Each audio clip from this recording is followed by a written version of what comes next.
श्री शिवाय नमस्तुभ्यम। हर हर महादेव। दोस्तों कैसे हैं आप लोग, ये बताने के लिए कमेंट बॉक्स में हर हर महादेव जय श्री हरि जरूर लिखिएगा।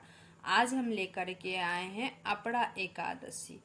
तो ये है ज्येष्ठ मास के कृष्ण पक्ष की अपड़ा एकादशी की व्रत कथा। इसका वीडियो हम डाले थे कि 23 मई से पहले वीडियो डाल चुके हैं हम कि 23 मई को अपड़ा एकादशी है। ये है ज्येष्ठ मास की कृष्ण पक्ष की अपड़ा एकादशी। तो आज इसका व्रत कथा सुनने मात्र से ही हजारों यज्ञ यज्ञ का फल का प्राप्ति होती है। अगर आप लोग एकादशी का व्रत नहीं कर पाते हैं तो इस दिन कुछ नियम होती है जो कि आप अगर उस नियम को भी कर लेते हैं तो आपको एकादशी का फल की प्राप्ति हो जाती है। तो कोशिश करें कि इस नियम का पालन जरूर करें। तो इस दिन आप एकादशी के दिन चावल को छूना भी वर्जित होता है। तो आप लोग इस दिन चावल ना छुए, ना बनाएं, ना खाएं। और इस दिन जो होता है विष्णु भगवान को या कोई भी देवी देवता को अक्षत नहीं चढ़ाया जाता है। इस बात का ध्यान रखें क्योंकि छूना भी वर्जित है एकादशी के दिन, तो खाना तो चाहिए ही नहीं। तो आप लोग इस नियम का भी अगर पालन कर लेते हैं, ऐसे तो बहुत सारे नियम हैं लेकिन आप लोग चावल का विशेष ध्यान दें कि चावल को नहीं खाना है उस दिन। और ना ही विष्णु भगवान को अक्षत का दाना आप एकादशी के दिन चढ़ाएं, चढ़ाने से पाप लगता है। तो आज हम आपको कुछ विशेष बातें नहीं बताएंगे, बस आपको एकादशी व्रत का कथा सुनाएंगे। श्री शिवाय नमस्तुभ्यम।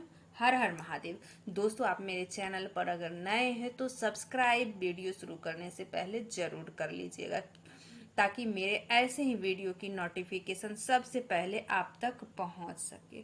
तो इतनी कथा सुनने के बाद महाराज युधिष्ठिर ने पुनः भगवान श्री कृष्ण से हाथ जोड़कर कहा, हे मधुसूदन, अब आप कृपा कर मुझ ज्येष्ठ मास कृष्ण एकादशी का नाम और महात्म्य सुनाइए क्योंकि मेरी उसको सुनने की महान इच्छा है। पांडुनंदन के ऐसे वचन सुन भगवान कृष्ण ने कहा, ज्येष्ठ मास के कृष्ण पक्ष की एकादशी का नाम अपड़ा है क्योंकि यह अपार पापों को नष्ट करने वाली है। इस एकादशी व्रत करने वालों की ब्रह्म हत्या, भ्रूण हत्या, गोत्र हत्या, मित्र हत्या, परिनंदा, पर स्त्री रमन का पाप तथा और भी अनेकों प्रकार के पाप नष्ट हो जाते हैं। झूठी गवाही देने का पाप, झूठी धर्म व्यवस्था देकर लोगों के धर्म नष्ट करने का पाप, झूठे चिकित्सक बन रोगियों के मारने का पाप तथा और भी अनेकों प्रकार के पाप अपरा एकादशी के व्रत करने से ही निसंदेह ही नष्ट हो जाते हैं। कार्तिक मास में पुष्कर स्नान करने का जो पुण्य फल होता है एवं माघ मास में प्रयाग जी में त्रिवेणी स्नान एवं वेणी माधव के दर्शन करने का जो पुण्य फल होता है तथा फाल्गुन मास में शिवरात्रि व्रत करने एवं काशी जी में भगवान विश्वनाथ जी के दर्शन का जो पुण्य फल होता है, वह सब पुण्य फल एकमात्र अपड़ा एकादशी का व्रत करने से होता है। तथा जाकर पितरों को पिंड दान करने का जो महाफल होता है एवं सिंहस्थ गुरु में गोमती स्नान का जो महान पुण्य फल होता है और कुंभ में केदार दर्शन का जो महान फल होता है तथा स्वर्ण दान, अश्वदान, गज दान, भूमि दान, विद्या दान, अन्न दान, कन्यादान इत्यादि महादानों का जो फल होता है, वो महान पुण्य फल केवल एकमात्र अपड़ा एकादशी का व्रत धारण करने से हो जाता है। यह पाप रूपी वृक्षों को काटने के लिए अत्यंत ही पैनी कुल्हाड़ी और कष्ट रूपी तृण समूह के लिए अग्नि और महान पाप रूपी अंधकार को नष्ट करने के लिए भगवान भुवन भास्कर का दिव्य प्रकाश है। कहने का तात्पर्य यह है कि अपड़ा के समान पापों को नष्ट करने वाला कोई भी पुण्य फल नहीं है।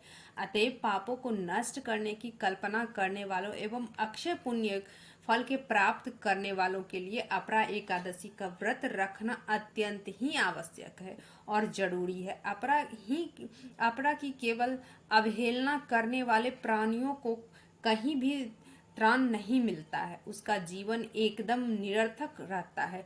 इसके विपरीत अपरा एकादशी का व्रत नियम पूर्वक धारण कर भगवान विष्णु की पूजा करने से सांसारिक सुखों की प्राप्ति के बाद अनंत काल में परलोक की प्राप्ति भी होती है। राजन, आप तो स्वयं सर्वव्यापक अंतर्यामी, जन्म जन्म रंजन, दुख विभंजन आदि पुरुष हैं। आपको क्या यह व्रत तो मैं आपको लोकोपकार के लिए सुनाया है। इसके पढ़ने एवं सुनने से ही लोगों से के पापों से मुक्ति का विष्णुलोक में निवास करेंगे। श्री शिवाय नमस्तुभ्यम। हर हर महादेव।